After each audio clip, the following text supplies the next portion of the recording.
This is a very fun practice, these 5 self-care practices, and you get to try them out for yourself and see if they work for you. And if they don't work for you, great. Okay, you know what? I don't own these. I didn't coin these. I learned these along my path, and I know that it gets results for people. That's why I teach it. Welcome to the Story of Spirit podcast, where practical spirituality meets real life. Hi, I'm your host, Sheetal Story. I'm a psychic medium, grief support counselor, professional astrologer, and a human design reader, and of course, a law of attraction master coach. With my unique blend of spiritual and practical tools, I am here to help you align with your soul-led purpose and ignite a life that sets your soul on fire. In this podcast, we are going to explore the principles of energy, astrology, spirituality, and psychology to help you heal your grief and create an aligned life and business from the inside out. Whether you are looking to deepen your intuition, understand your cosmic design, or transform your business, this podcast is for you. Join me each week for insightful discussions, practical tips, and inspiring stories that will guide you on your journey to living your very best life. Don't forget to subscribe and follow us on Instagram at Sheetal Story or wherever you listen to this podcast. Let's dive in and start this transformative journey together. Welcome to the Story of Spirit podcast. How are you doing? It has been a wild time, my friends, in the world.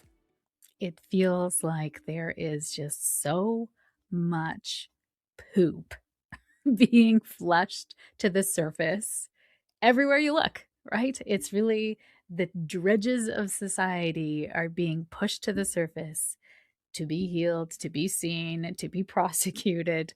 And it's affecting all of us. Like, it is affecting every single one of us. And if you're not affected by it, then I don't know who you are or what you're doing in life, but I don't think that's a good thing, because we are all experiencing grief in this moment, either by proxy or by direct.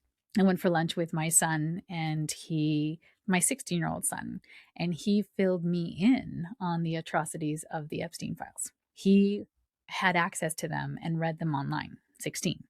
And then my 19-year-old filled in the other parts of it that my 16-year-old didn't want to tell me. And so these young people, these files are all over the internet. It's there for everyone to see. And if you don't see it there, you're going to see it on social media. You're going to see it on Saturday Night Live. You're going to see it because you don't live in a vacuum, right? And you're going to experience it because you don't live in a vacuum. We are in an ecosystem, and we are all connected. We are energetic beings having this human existence in this energetic place that is the planet Earth, hurtling through the solar system. And we are affected by energy. And, a really great example of this is COVID, right? If you remember back in the day, it's not even that long ago, 5 years ago, right? But it feels like a different time. It was so weird. I remember when COVID first hit and everyone was isolating and they didn't know, it was a novel virus and how are we going to react? And we didn't know anything really about it. So there was a lot of fear in the world. And I remember thinking, like, I have a core morbidity, meaning I have a pre-existing condition, which is asthma. And so if, they were saying it's like affects the lungs and affects the nervous system, I'm like, oh my God, if I get in debt, I literally said those words. And as a manifestation coach, I'm like, okay, I can manifest health. I can manifest what I really truly want to see the world as. And, if we're isolating, what are the chances I'm going to get it? Yeah, I got it. I got it September 2020 at a retreat on me, because I did go to the retreat. I take full responsibility for it, but it sent me down a huge healing hole. But I also had to do it with a number of other people. And because we were on the retreat together and half of us got it. And so we were kind of ailing on the phone together, but us all going through it, but then also the ways that it was affecting our clients and affecting our families and all the things too. It was a huge learning time that I actually shared quite a bit on social media at that time. I didn't have a podcast yet, but I was the first person that many people knew that had COVID, tested positive. I got it bad, no smell, smell, no taste. It was like nothing else. And I've had the proper flu where I thought I was almost dying. I thought I had pneumonia. I was in so much pain. I was sick for like weeks from that. This was unlike anything else I've ever had. Totally a novel virus. And count yourself, lucky if you've never had it. And then I proceeded to get it again 2 more times after that. So, such is life. But it's also, I have a very strong immune system now. But coming back to, when COVID first hit, and everyone thought that they needed toilet paper, even though it wasn't a gastrointestinal issue, but everyone was out buying toilet paper. And you could just feel the fear, right? People had masks on. They weren't talking to each other. They were trying to social distance. Everyone was looking at each other thinking, do you have it? Do you have it? And no, trusting no one. I mean, it was just the most awful time. And we could feel the fear in the air. And if you're an empath or a highly sensitive person, you could really feel that fear. And you could look at how fearful someone was by how much toilet paper they had in their cart, right? Like a lady fought my husband for toilet paper at Costco. Jason's like, you can take this one. I will take this one over here. And she's like, yeah, don't you take my toilet paper. And he's like, okay, lady, you go. You're a hero, whatever. Oh my God. I wonder if that woman thinks back and went like, I'm an idiot. Probably not. But anyways, that toilet paper flags of fear, it was there, everyone's cart. And my husband's like, I think we actually need toilet paper. I think we should go get some before it's all out. I was like, yeah, probably just buy some extra so we're not, running out. It's like this fear was in the air, and everyone went for the one thing that like no one wants to live without toilet paper.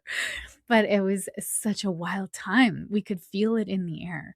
And we're going back to that place again, right? This is the astrology for this year is so novel and so different. We've never had what we're going to experience in February, ever in the history, the data collection of astrology data, of planetary movements. And we can go back thousands of years, so it's not like, oh, we've only been collecting data for the last 4,000 years. Like, no, we can actually look back 10,000 years, even more if we run the data. There has never been a time that we can see where Neptune and Saturn come together at the exact 0 degree mark of Aries, which is the very beginning degree of the zodiac. This is a spark of something hugely new coming into the collective. And every time a planet goes past that point, it's going to bring up an echo of that. So that's coming up in February, later in the month, but it is going to be something. What Saturn is about: responsibility, duty, structure, doing the right thing, authority, patriarchy. And Neptune is the fog, deception. Are you sure that's what you saw? It is also empathy, love, compassion, kindness, coming together, one love. And so these two planets are literally like opposites. And so when these two planets come together at the 0 degree mark of Aries is about fire, initiation, the entrepreneur spirit, but it's also like the spark of life, of your spirit, but it's also war. And it's passion, it's fire, it's anger, right? Aries rules all of those fiery expressions of the soul, but it's also those parts are boundaries, right? Defensive. And it's also action oriented. So when we have Neptune and Saturn coming together, there can be propaganda that looks real, like AI. There can be leaders being held to account, right? So the veil being literally lifted off, which is what the Epstein files are. And it is also us seeing people for who they truly are, right? So we have to be really like, I know this face, if you're watching me on YouTube, is because some of the names in there, I was on a, thankfully, but I was on a Facebook poll and they were like, who do you not like, you really hope are not in the Epstein files? And someone said Keanu Reeves. And I was like, oh gosh, like, that would break my heart. I love him so much. He's Canadian and he's just a good person. And luckily his name, I don't think is in the files. I haven't seen that there. But like, it's not hard to have a strong moral compass. Like, I don't understand. If I was invited to a disgusting island, I would say no. I don't even care if Oprah was there and everybody I like wanted to meet was there and they're like, Sheetal, you got to meet us at this island. I'm going to have to say no, because it's not meant for me. what's meant for me will not make me sabotage my beliefs and ethics and abandon myself, right? We are losing our internal compass when we are wanting approval and connection over our authenticity and our moral compass. Like, what happened to that? I don't understand how any of those people were like, yeah, this is a good idea. Oh my God, I'm invited to this thing that people are being, taken advantage of and girls are being victimized. Yeah, awesome. I just can't. I can't understand it. And maybe I can't understand it because I've never been proposed to in that way or propositioned in that way. But I feel like I have turned down more for that. I've turned down opportunities because I was like, this doesn't feel aligned, right? Awesome speaking gigs, money, it does not feel good. And I said no to it. And I have not had that kind of pressure, maybe. I mean, I can hold some space for that, but I just cannot understand. You'd have to know that you're a terrible person, to do those things, to be party to it, and then also try to cover it up because now you're guilty of sin, right? So the energetic self-care is something I teach in Intuition 101 and in my MIA Academy. And it's a longer program than this, but I wanted to give you some energetic self-care during these turbulent times because we need to really come back to our soul self and remind ourselves of our mission, of our purpose here. If you're listening to this, you likely are not in the files and you're 100% not in the files. Spirit just said 100% of you not in the files, and you are here to make a difference, to be the light that returns back after all this darkness is flushed up down the toilet and out into the sea, that we are now bringing back the divine feminine rising, because this women are for each other. We are for community. Now, I'm not saying that there isn't women that were on that list or that were there, because there were. I can't even imagine seeing little girls there and not saying anything. I can't. I just don't understand that. There's not a bone in my body that would be okay with that. And I think that the majority of us are like that. And it is time now for really good people to stand up, to be seen, to be the leaders, and to bring back what is true and good in the world, that divine feminine rising, that the community, collaboration, women supporting women, that we are not just commodity and things to be sold and bought and manipulated, that we get to hold money, and money in the hands of women changes cultures, changes lives, changes community, right? I am so emphatic about that. That's why I love helping women to heal and helping women leaders step into their authority and move the blocks to abundance out of the way. So whether that's, success in stepping to a brighter, louder stage, or just being seen, right? I've had so many amazing entrepreneurs reach out on social media lately and tell me about their baby businesses, quote unquote, baby business. And I was like, girl, there's no such thing as a baby business. Either you have a business or you don't. And if you don't have a business, then you likely have a hobby, right? If you're not charging, you have a hobby. And so if you're just starting out on your business, it is still a business, right? You're starting out on your business, but you're still a business. It's not a baby business. You're not, this imposter syndrome thing. Like, we've really got to let this go. It's like, why don't you just decide that you are and just be it? Right? True story. I was at a astrology conference and I met a lady who was from my city, from Edmonton. And I was like, what are the chances I'd meet you here? And we're in Edmonton, and we had a mutual friend in common as well. And I was like, what? That's so crazy.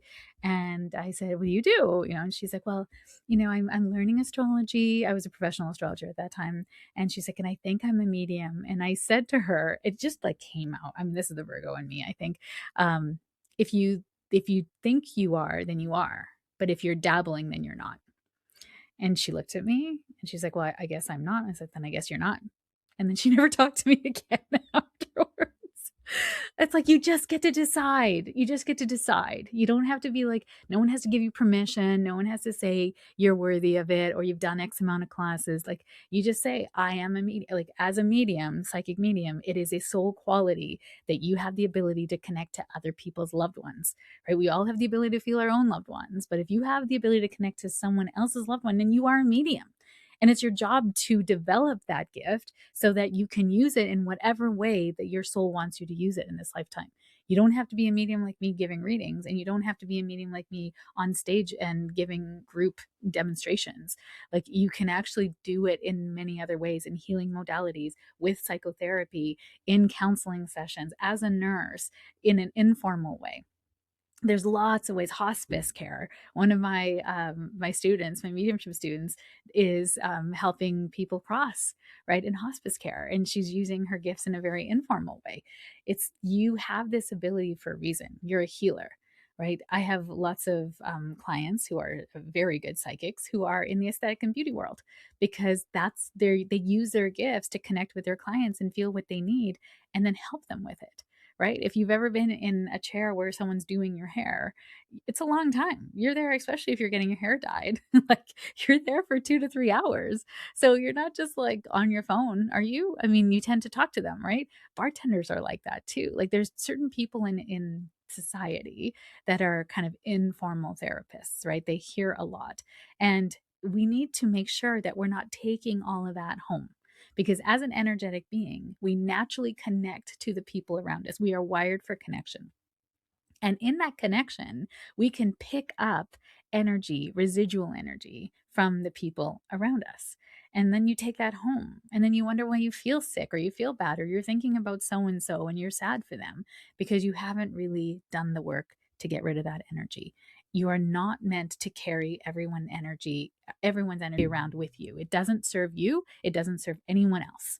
It actually prolongs other people's life lessons because they feel good around you.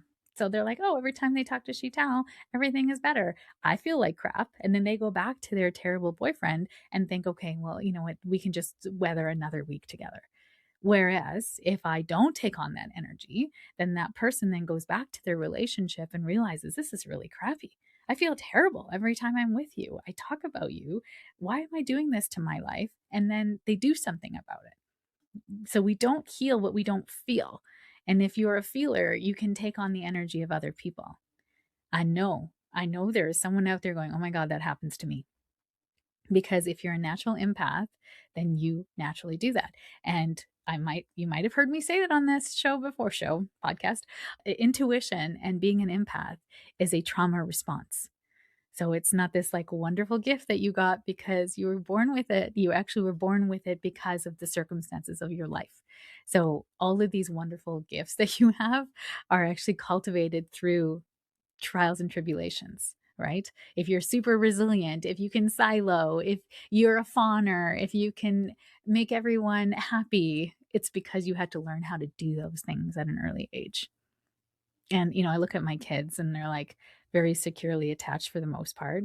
And, pretty selfish because they don't have to be outside themselves managing everyone's feelings and emotions, right? I mean, sometimes they try to, and I'm like, I see what you're doing, and that's okay. We're allowed to be disappointed, or dad's allowed to be angry right now. It's okay. You're not responsible for everyone's feelings.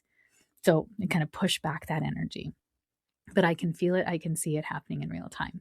But, if we were to grow up in a secure home where every time you reached out for needed help and your parents reached back every single time, then you grow up securely attached. You feel like you're a good person, other people are good people, and you don't have to manage anyone's expectations because they're going to tell you. You trust them and they trust you. So you grow up in a home where you're not managing everyone's feelings all the time. That's a very rare thing. Very rare. And even if you had that in the home and then you had a friend or a group of people bully you, then that will then wobble that. That's actually what happened to one of my kids. So even though we were very careful in the way that we brought them up, there was still outside forces that really shifted that was so outside of our control. It's hard, man. It's hard. So in this now, I want to help you understand your energy and how to work with it so that you're not taking everyone's stuff in and that you are not untethered in a world that has a lot of turbulence right now. And it's only going to get more so turbulent, right? There's a lot happening that needs to still be shaken up. I almost sort of feel like we're in the snow globe that it's like, oh, just shaking us to get all, again, the crap, the poop to come to the surface so we can clean it. So The 5 energetic self-care principles for turbulent times. The first one is grounding. Grounding means that you are centered, you are tethered to the earth, and you feel rooted. Rooted. So, an example of this, so there's many different techniques to ground, but grounding brings you into yourself, within yourself.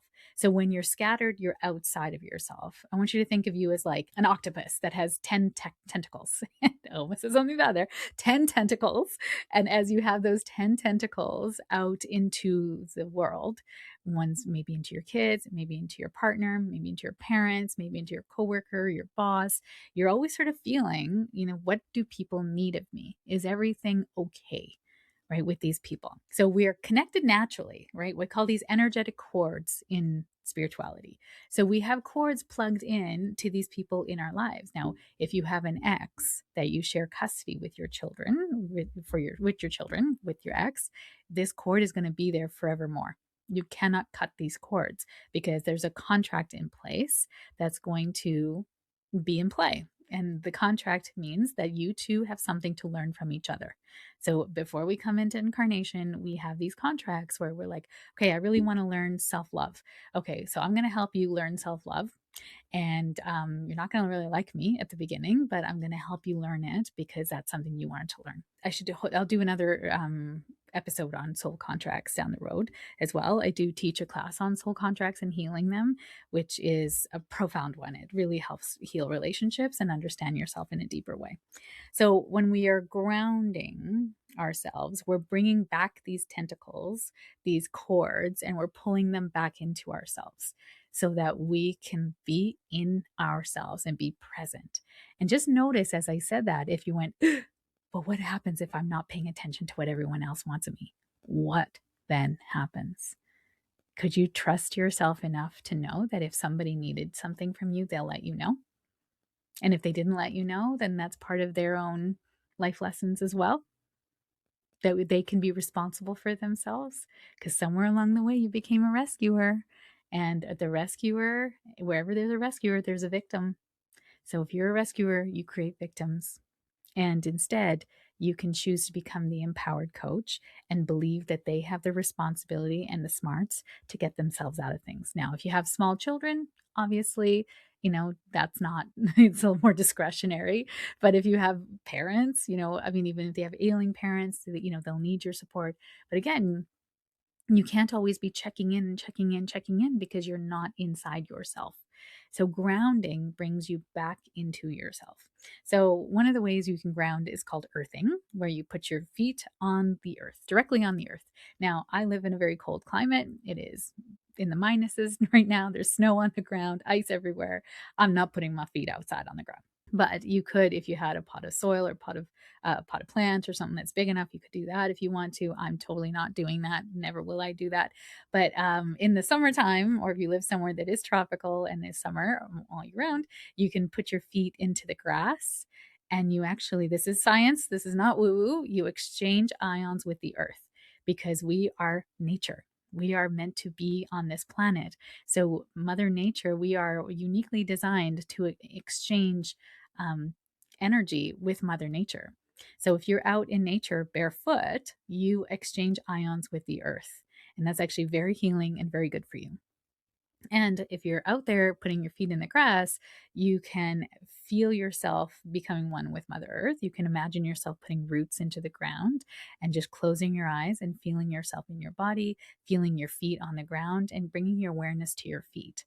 And that brings you a lot of grounding. Now, if you are in a colder climate or that's not available to you, then you can actually just stand up and do the power pose with your feet distance apart and your hands at your side or on your hips, closing your eyes, taking in 3 deep breaths. And actually, the 3 deep breaths is one that I start all my meditations with because it is actually very grounding in itself. It brings you back into your body because I give you the cues to listen to your breathing and focus on your breathing. I give you instructions.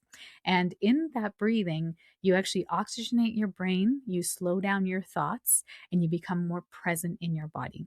It's impossible to do the breathing, the 3 deep breaths that I'm going to run you through, and be outside yourself, because you have to be listening to my voice and following the cues. So if you are not driving, now is that you can do this exercise. If you're driving, you can breathe, just don't close your eyes, obviously. The exercise of the 3 deep breaths. So what I would invite you to do if you're not driving and you are somewhere where you can be safely quiet and your eyes closed, I invite you to close your eyes and come down into your breath. And just notice as you focus on your breathing, it naturally deepens. Whatever you focus on, energy flows to that. You are such a powerful being. Taking in a deep breath in through your nose and a big sigh out. Just letting the day go. One more deep inhale all the way from your nose, not your mouth, in your nose, down into your belly, expanding your ribcage in all directions, and a slow, long exhale out your mouth this time. As slow as you can make it without it being uncomfortable. And as that breath leaves you, one more deep inhale all the way down into your feet this time, wriggling your toes, feeling the ground below supporting you, and a slow, long exhale out your mouth. As slow as you can make it without it being uncomfortable. And just resume your regular breathing as that breath leaves you. And open your eyes. How do you feel now? Very different, right? Actually, I can feel the collective ripple out of calmness, of presence, right? You might feel more focused, clear-headed, right? Things have slowed down. You might be feeling within yourself. Maybe you're hungry. Maybe you're thirsty. Your body's been trying to talk to you all day and you're still in your mind and outside your body. So when you actually bring your awareness inward, you start to actually listen to the cues of your body. I've been on a huge healing journey for my body. I can feel as soon as I'm thirsty now. I can feel as soon as I'm hungry now. And I never used to have those cues before this last year. Isn't that weird? I mean, it's there, but I didn't really pay attention. It would have to be very loud for me to hear it. And I go the whole day without drinking a glass of water. It's so bad, so bad. I went for a blood test once and they're like, we literally can't take your blood right now because it's so thick. And I was like, that sounds healthy. She's like, go drink some water and come back in a couple hours. Like, okay, that's a good, yeah, that's terrible. Grounding brings you back into your body and notice how much better you feel, right? There's a lot of techniques for grounding, but those are my favorite ones. The other one that's a really easy one, but not recommended all the time, just in the moments that you really need it, is to put in something sweet in your mouth. So like a candy, I carry some hard candies with me. There's mint candies here from a restaurant chain that has chocolate in the middle. And so every time we go, I will take a few and put them in my purse. And so if anyone is feeling ungrounded or anyone's feeling a little bit kind of turbulent, it'll just pop in a little candy. Now it's interesting because a lot of families will medicate with sugar. And sugar is inherently grounding because it brings you back into your mouth. And it also activates, glands and receptors and things in your body that kind of mimic endorphins. So sugar makes you feel good, right? So if you're depressed or you're sad, or a lot of us mediums, especially at the beginning of our journey, can feel ungrounded or untethered. So we tend to put on weight because we're eating more sugar, sweets, things like that as well. So it's really interesting to notice that correlation that we go to sweets when we're feeling ungrounded. There's always cakes at funerals. I've noticed there's always lots of sweets and bars, those Nanaimo bars or butter bars or things like that at lemon squares, things like that at funerals, right? Because sugar is comforting. So you can, if you're feeling ungrounded, have a piece of cake or I would recommend just having a sweet of something to just bring you back into your body, but to eat it with mindfulness, not to just eat the whole cake, and again, no judgment, right? During COVID, there was lots of tubs of ice cream and Netflix, because it's comforting. And so understanding that we can have a little, but not all of it. We're not seeking comfort in food.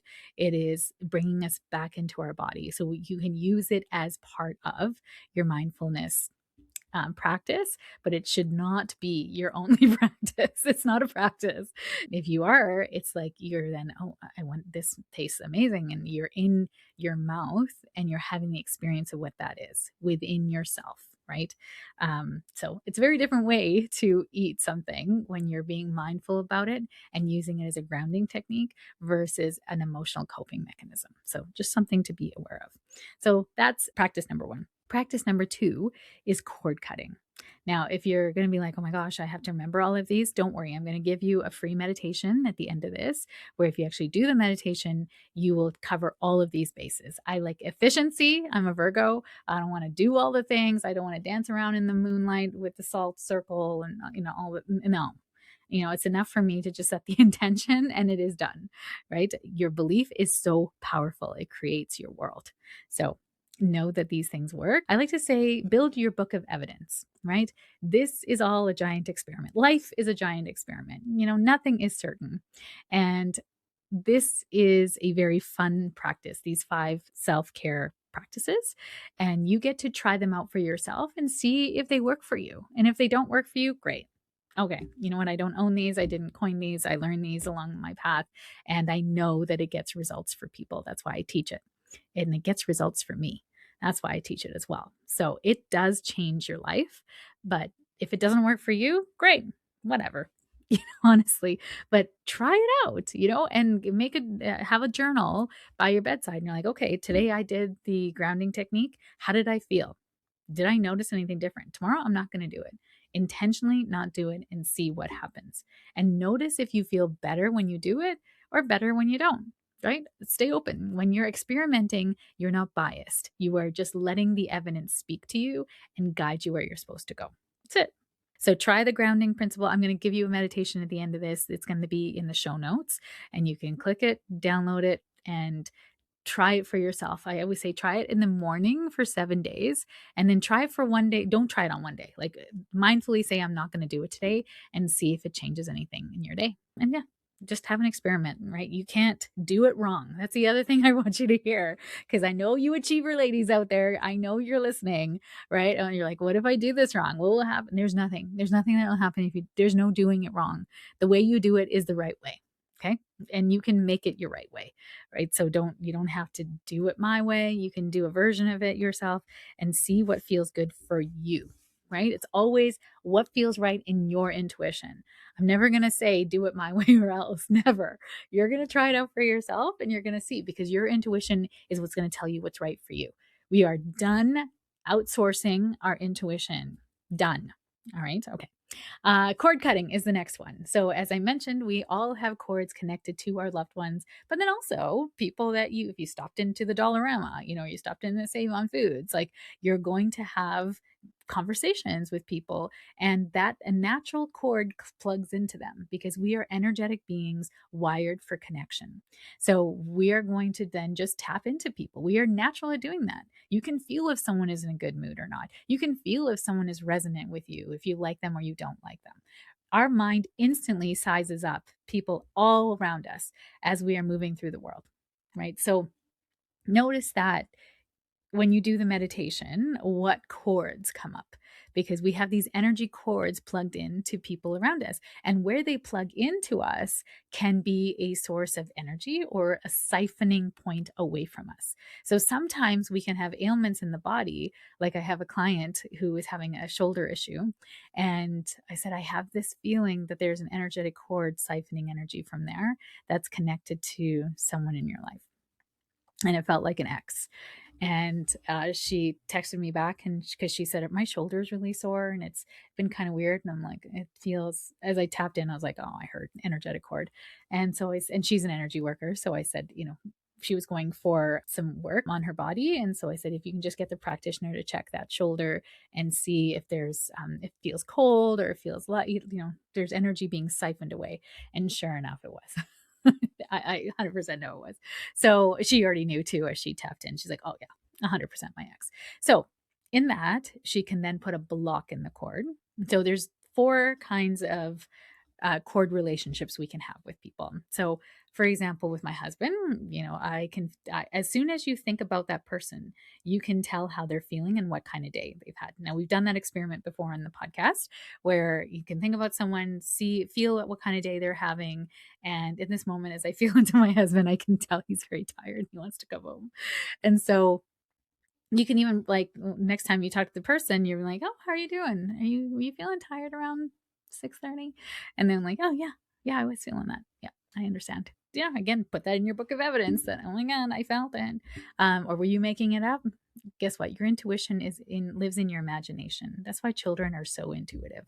They don't care if you can't see their imaginary friend. They know that imaginary friend is there. And there's a lot of spirit children that play with other children. So what we know to be true is oftentimes imaginary friends are real. We just, parents can't see them and, we grow out of it as children. In terms of cords, when we have a cord connection to our loved one, you can keep it open. So in the case of my husband, it's reciprocal. We have a very loving relationship. We've been together for 27 years. And I know when he's having a bad day, I'll send energy from spirit through my heart to him to help him, have a good day, have a better day. So that cord stays open because it's a reciprocal and loving relationship. Okay.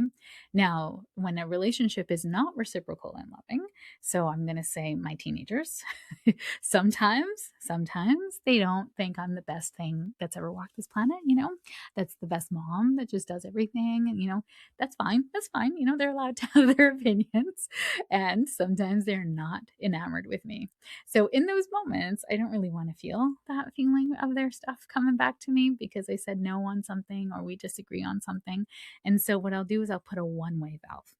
So energy will come through my heart from spirit. So we are not an endless battery. We always connect to source energy. So source, God, the universe, creator energy that is it's an endless source, right? And it's high energy. It's a high vibration of love that we are bringing through. So when you do the meditation, you're going to feel that white light that comes through us at the highest vibration for all concerned. It's of love and light. And as that comes through us, we can send that through the cord, sending love and healing for whatever needs to be healed, right? Just we're sending love for whatever needs to be healed. We can't say heal your bad attitude, right? Because we could be also having a life lesson in that for ourselves. So we can only intention to heal whatever needs to be healed so that this relationship becomes better, that the person feels better in their life and creates more ease for themselves. So it's a really like high intention, high vibrational thing. You can't intention that they fix their crap. Like that's not a thing, right? You can't do that because you have something, then you have a part to play in that. So it's going to come back to you. So we're just sending love and healing through that cord to kind of cleanse it, clear it, and then we can put a one-way valve in so that's a one-way flow from spirit through my heart to my kids, and to heal whatever needs to be healed. And then when they're ready for that, they're feeling much better, I can take that block out, or I can take that one-way valve out and make it or keep it reciprocal. Okay. So that's something for you to think about for yourself. And then if it's not a really loving energy, so for the example with my client who has an ex-husband who she shares custody of her kids with, that is a relationship that's going to be there. She can't cut that cord. They still have a lot of life lessons to learn from each other, especially as those kids grow up and they get married and they have experiences and they're going to continue to learn from each other because that is something their souls desired. So she's never going to be rid of him, and nor is she meant to. So anytime something comes up in that's an awesome opportunity for it to heal, to come to neutrality, right? So if you have any relationships in your life where you're like, screw them, or you have a charge, what I would say is a charge on that relationship, the contract is not complete. So that's a really great opportunity to heal those contracts. And again, I'll do another episode, another episode on soul contracts so you can understand more of that dynamic. So the cord, if it is not a reciprocal loving one, we can put a block in the cord, right? So you block it and you can imagine that block to be whatever you want. Sometimes it's a cinder block, sometimes it's a tree trunk, sometimes it's a rubber stopper, but that cord, that block can come out and it can be cut eventually when it's ready, or it can come out and just be open. right? We have someone in the family that I blocked on a permanent basis because I'm like, I'm done with that foolishness, So it's just, it's there.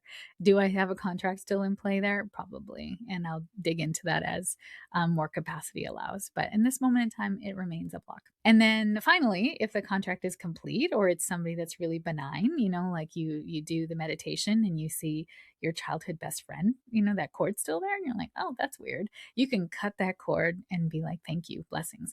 And then I always wrap them in white light and send them on their way. So it's a way to allow yourself to kind of clear and cleanse your cords is part of this healing practice, this self-care practice. Because what can happen is if you have all these cords connected to you, especially if you're a practitioner or somebody who's like a counselor or doctor or a therapist, not a therapist, well, I said counselor, therapist, but massage therapist, someone who deals with a lot of people on a daily basis, retail, oh my gosh, with retail for sure, that you can pick up all this energy from people. So when we do the white light meditation, that is going to be in the show notes, you can almost burn off all of that energy. So there's actually a part in there that I say that the light gets brighter and brighter and it burns off any energy that's no longer serving, that's ready to go, that isn't yours. So that is part of that. The white light bubble meditation is going to be next. But the cord cutting then is where we're cutting away cords that are no longer serving us and they're in front and behind us. Now, no longer serving us means that they're completed, right? Completed contracts. So again, benign, they're neutral, you don't have any feelings about it. Now, if the other person has feelings about you, then that cord will not cut. You can cut it and it'll come back again. And you can't just, you can't cut the wrong cords. I always get that question too. It's like, what if I cut my kids' cords? We actually had that happen. I never did because when they were so little, one of my kids has a lot of medical complications. So I was always connected and never had great sleeps. And one of my participants said, can I cut my cord to my kids before I go to sleep? Like, what if I cut all the cords before I go to sleep? They'll just reattach in the morning, right? I said, yes, that's correct. Because any contracts that are not complete will just reattach. Like they're not done, right? So I like to intention them. So that way that they're set it and forget it versus having to manage them every day. So she did it. She said she's never had that good a sleep in her life. I just heard Spirit say, somebody listening to this needs this technique tonight, wherever you are. So I'm gonna task you before you go to sleep. Imagine cutting all the cords in your life, just all of them around you, and then surrounding yourself in white light and going to bed and seeing if you have a good night's sleep. I know there's a lot of perimenopausal and menopausal women in my audience.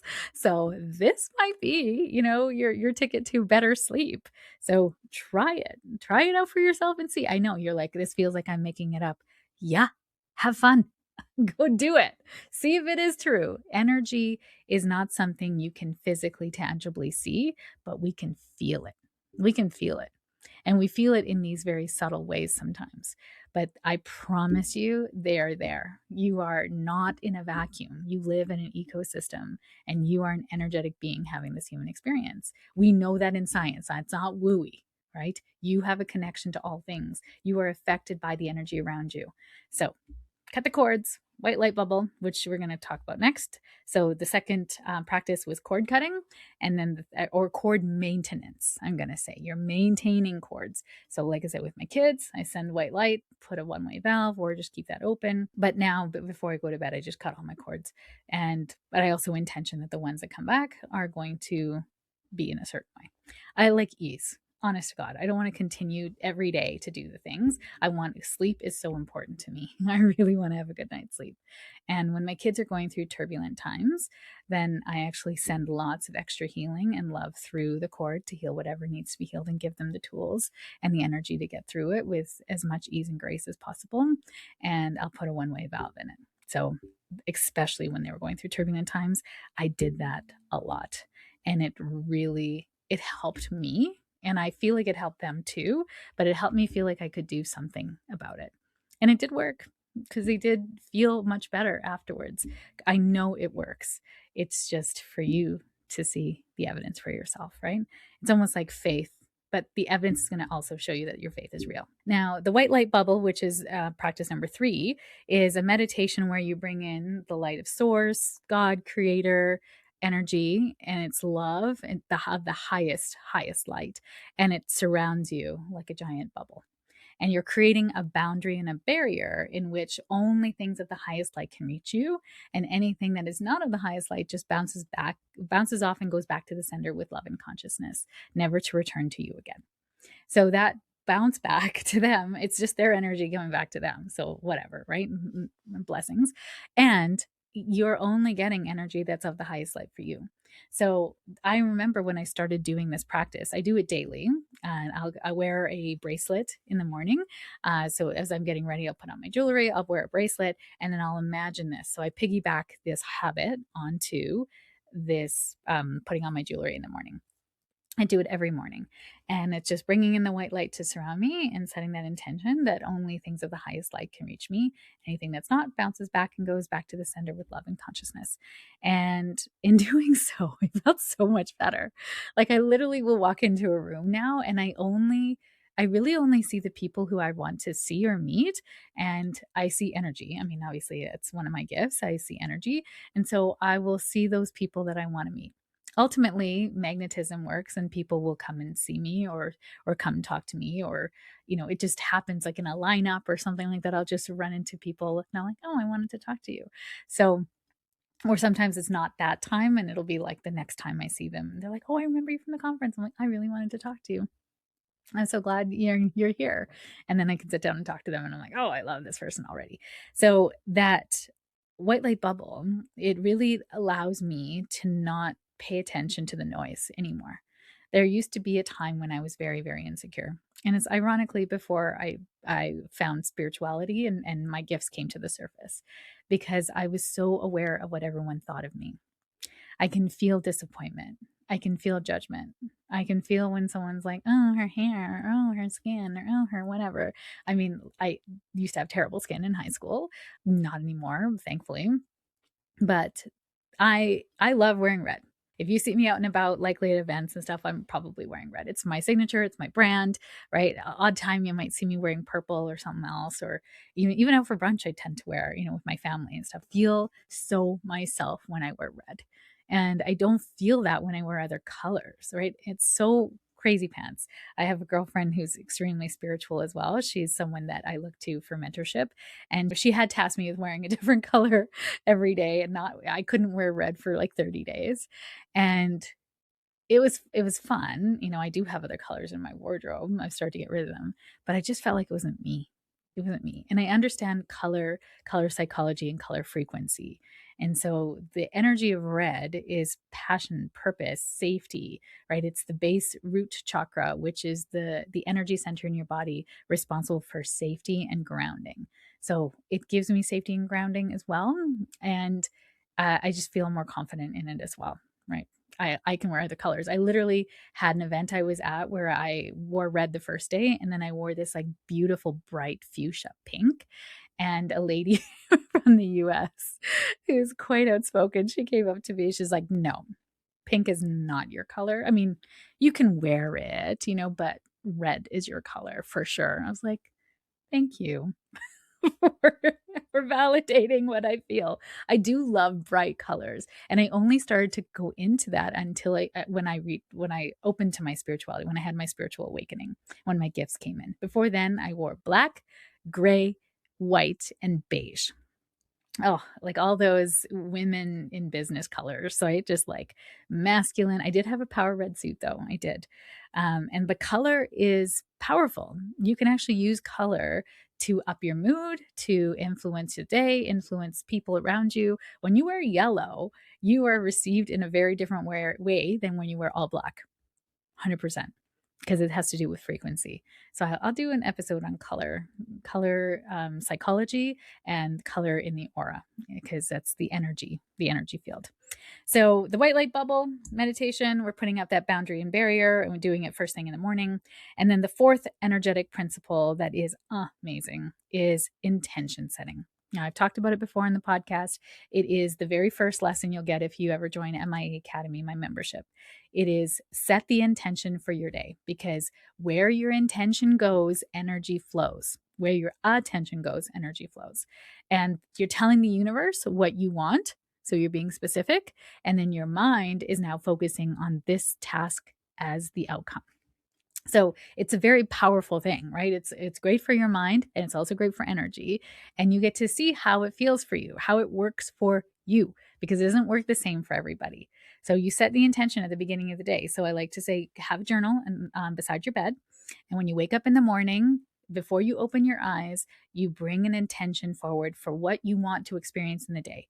So intention is, I am productive. I am productive with everything I have on my list to do today, right? I am productive. So you want to use the I am, not I will be, right? So it's I am. It's happening in real time or it has happened already. You can try using those too. Now, productivity is a crazy one because it'll make you very, very productive. If you don't want to be super, busy all day, you might want to choose ease, grace, flow. I have an easeful day of delight and surprise, right? Sometimes you don't like being surprised by the universe, and you might not want to use that one. One of my favorite ones is that I am delighted and surprised by the abundance that flows into my life. And I'm always like shocked what happens. Sometimes it's like, oh my God, a contract comes out of nowhere, or someone wants to book, 15 sessions. And I'm like, oh, okay, that's amazing. And then we'll have a discovery call. I'm like, oh my God, I hit the jackpot. This person is freaking amazing. I love working with great people. And I let the universe I task the universe with bringing me the right and perfect people to work with me.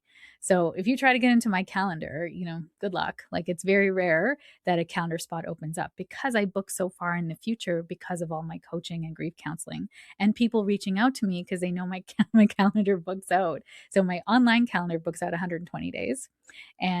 But because of all of the programs that I have running, my membership, my coaching clients, my renewing grief clients, all of that stuff, I have no dates available for 5-6 months out. So my calendar always shows that it's full, right? So only when every now and again someone will find a date. But I literally had a lady just reach out to me. I met her at a local event as well. She's like, oh my gosh, I've been wanting to meet you. I've been following you for years. And I was like, oh my God, I'm so honored. Like, who are you? Tell me about you. And she's like, well, I've been trying to get in your calendar for 2 years. I'm like, girl, the inside scoop is you got to DM me. You got to email me or DM me, and then I'll send you my availability and you'll get in that way. And she did so a week later, and she's coming to see me 4 months from now. And that's coming too. Like, everything's online. I don't see anyone in person anymore. But that was really interesting. But she had said that she wanted to meet me this year. And so I was like, well, here you go. You came to the event, and that's how then it led to this, right? Her intention led her here. And she's on a journey of, I already know, that she's on this journey of discovery and her gifts and this new phase of her life. So I know if you're going to when you meet me, when your path crosses mine, it's because you're awakening to your gifts. You're coming through a massive change of transition, or you're going through a grief or about to go through a grief. So I know there is a purpose and a timeline in play for why you're coming into my life now. So, setting that intention when I started my business is that I only want to help women who are ready to do the work, who are here to uplevel their lives, and who are going to be either a leader in their family or in the world at large, or both. That is my intention with who I serve and who I want to help. And my business has organized around that entire intention. That's how powerful intention is. So if you are running a business, are you intentioning? Are you intentioning for your business? Are you intentioning for each offering that you have? I intention for every offering that I have, who I'm calling in and what I want them to experience as part of my offering. And that creates the container. When I'm wishy-washy with what I create, oof, it's terrible. I had a group implode because I had a wishy-washy intention right away off the get-go. I had moved things. I was trying to acquiesce to everyone else. And I learned a very valuable lesson that I will never have a wishy-washy intention again for my offerings. So even now, I have a few clients that I'm helping them set up their business. They're in transition from corporate over. And I said, who do you want to help? Well, I want to help everyone. Girl, no. You are screaming into the void. What is your intention with your business? And they're like, intention? Like, who do you want to help? What do you want to achieve? What do you want to experience? I want to create this business so it can make money so I can retire. Like, that's okay. Like, have that as your intent, but be honest. Why do you want this? And I don't normally work with women. I don't have any clients that work for money. You don't find me in that space because that's not my thing, right? I help women who have purpose and mission. So intention setting is so important. You use it in business, you can use it in your personal life. You can even ask your kids, what do you want to experience today? Right? And see what they say. Oh, they're so smart. And then finally, the last practice is body self-care. Now you're like, I thought this was energetic self-care. It is, because when you come back into your body, you feel how your body is, right? Your body is your vessel for your spirit. So if your body has gut issues and you're a gut authority in human design, how are you going to feel your gut when it's always like, girl, I'm hungry. Give me something other than dairy. Like, there is some thing happening here. Like, you have to heal your body. So your body is not an endless source of energy, right? Spirit is, the earth is, we are not. So we need to nourish our body, eat delicious foods that have vitamins, that have things that are going to like really nourish us. Sleep, right? We need sleep. We need proper sleep, like deep sleep. And of course, if you're going through some things, sleep can be really hard to get. So you need maybe naps. Maybe you need to just have like downtime where you're not doing anything, watching TV, scrolling. Those are ways that your body sort of takes time to like numb and quiet the mind. Baths and showers. I love showers myself. I'm not a bath person, but in the shower is when I get the best downloads, like ever, right? I mean, the shower is because it's meditative, right? Meditation is whenever you're doing something repetitive, then the mind kind of cuts out. So, long distance runners, it's actually a meditative practice, right? Running, horseback riding, walking, the shower, like anything that has a repetitive motion to it is very meditative. So, bathing and then creating peace, but also joy. We also need joyful moments to nourish our lives too. So, even in turbulent times, they still have birthdays, they still celebrate weddings, right? They still, even in wartime, there's still people getting married, there's still babies being born, there's still things to celebrate. So, you can't wait till life is easy to be happy. You can't. You can't wait till you're healthy to be happy. Like, happiness is a choice. And you can look at things around you and see the little joyful moments in life. Gratitude is one of the fastest ways to up level your energy. And you can just start small, right? What are like 3 things that you're grateful for? That's a really great bonus energetic practice as well, is gratitude. Now, there are moments when you can't practice gratitude because it's too far away from your energetic frequency. And that's okay, right? We're not toxic positivity crap up here. This podcast. This is not my podcast. We are acknowledging that sometimes gratitude feels a little too far away from what we are experiencing, right? If you've ever experienced the death of a loved one, to find gratitude in that deep grief or that shock moment is almost impossible, right? If you can, fantastic. You can reach to that. That's great. That's available to you. But I'm going to say there's certain times in your life when you're just going to be like, F gratitude. I don't really want to talk about that right now.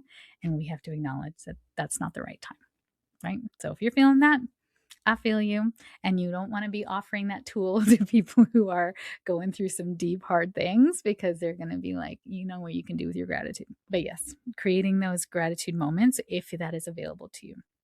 I think is really important in all, is to just be careful what you're consuming. And it's hard because it's all around us. The energy is permeating through our loved ones. As I mentioned, my kids were telling me about these things, and I was like, oh my God, like, I was going to read some of the stuff later when I had capacity and time, and they had already like poured over everything for the most part, right? So it's around us. We can't say don't consume or be careful what you consume. You can't put your head in the sand, right? This is a lot's going on right now that is asking us to step up, to stand up, to be counted, to add our voice to important things. This is not the time to stay silent and to, just, oh, everything's fine and it's going to be taken care of. And no, we need you too. right? And if it's not firing up your heart, you might want to check in with a therapist to see what is that about. Because if you're numbing out, then there is grief that's there too. You're just not feeling it. So we need to feel it. We need to heal it so that we can step into our power and become a force for change in this world. But you can't do it if it's just sapping your energy. So these 5 energetic self-care practices are going to be so important. So the grounding, taking 3 deep breaths, really great. You can use sugar, but we're not recommending that first, okay? Cord cutting, a white light bubble meditation in general, intention setting, and body self-care. And then, of course, the gratitude, if you can add that in there and it's available to you. So there's a meditation in the show notes that you can download. You will have to sign up for it with the email because I do want to kind of gatekeep it a little bit, like it's not just like, oh, everyone use it and there you go. Like it's no, if you're signing up for it, it's because I want you to use it and I want you to try it out for yourself. So there's an exchange there. There's a kind of a commitment, if you will. And so you'll exchange your email and it just, you'll get an opt-in for that. So you do have to say yes, and then you'll get the meditation. And full transparency, you will be added to the newsletter list. So the newsletter, it has the astro forecast for the week, and then I'm going to be shifting it. Sorry, the astro forecast is going to be the energetic forecast. It is the energetic forecast for the week.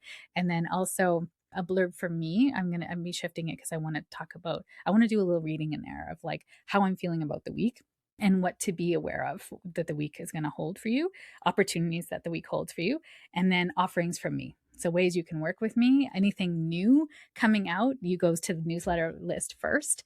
And if it fails from the newsletter list, I don't even offer it to the public. So it is a very exclusive list. And then we haven't really done a contest or anything on there in a long time. I might do that too. So sign up for that and experience the energetic self-care, and you're going to use it. You're going to need these tools for the year ahead. So that's why I wanted to put this episode here. We'll talk more about all things energy and spirituality as well.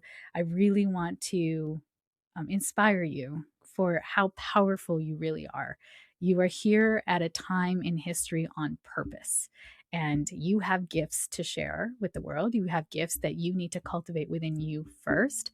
I'm honored you found me here because I love helping women step into their gifts and purpose and mission and move blocks out of the way that are standing in their shining light, because we need everyone in their shining light now more than ever. Thank you for being here. I truly appreciate you. I'm sending you so much love, healing, and light from my spirit to yours, from spirit through my spirit to your spirit.